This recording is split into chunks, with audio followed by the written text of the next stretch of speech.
माँ की आखिरी इच्छा, दिल को छूने वाली सच्ची कहानी। एक बार एक बूढ़ी माँ को उसके बेटे ने एक वृद्ध आश्रम में ले जाकर छोड़ा। इस माँ का ये वही इकलौता बेटा था जिसके लिए इस माँ ने जीवन भर संघर्ष किया।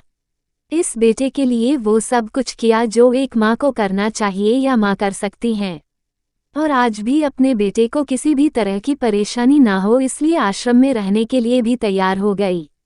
वृद्ध आश्रम में रह रही माँ हमेशा अपने बेटे को याद करती मगर बेटा केवल साल में एक बार उसको मिलने जाता या फिर फोन पर बात कर लेता।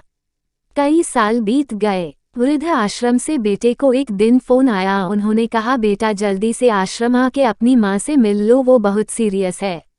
बेटा जब अपनी बीमार माँ के पास पहुंचा तब वो अपनी आखिरी सांसें गिन रही थी।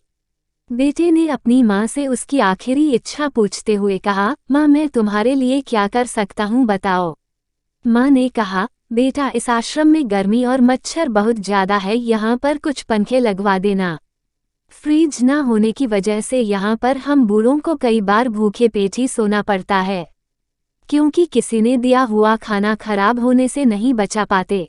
तो इस आश्रम के लिए एक दो फ्रिज भी खरीद कर दे देना।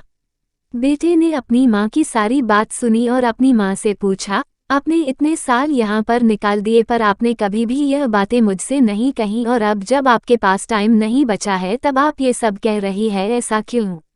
माँ ने बेटे को जवाब देते हुए कहा, बेटा मैंने गर्मी, भूख और पीड़ा सहन कर ली, लेकिन मुझे पता है जब तेरे बच्चे तुझे यहाँ पर छोड़कर जाएंगे तब तू ये सब सहन नहीं कर पाएगा, इसलिए तेरी सुविधा के लिए मैं तुझे ये सब लगाने के लिए कह रही हूँ।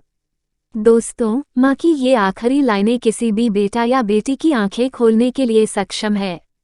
इतिहास हमेशा अपने आप को दोहराता है। अगर आप चाहते हैं कि आपके साथ अच्छा व्यवहार हो तो आपको भी दूसरों के साथ वैसा ही व्यवहार करना पड़ेगा। दोस्तों, कैसी लगी मेरी आज की शिक्षाप्रद कहानी? आशा करती हूँ आप सबको अच्छी लगी होगी। मेरी कहानी देखने के लिए आप सबको मेरी धन्यवाद। Please like, subscribe, share and comment. Also, please don't forget to press the bell icon to get the notifications of all my stories.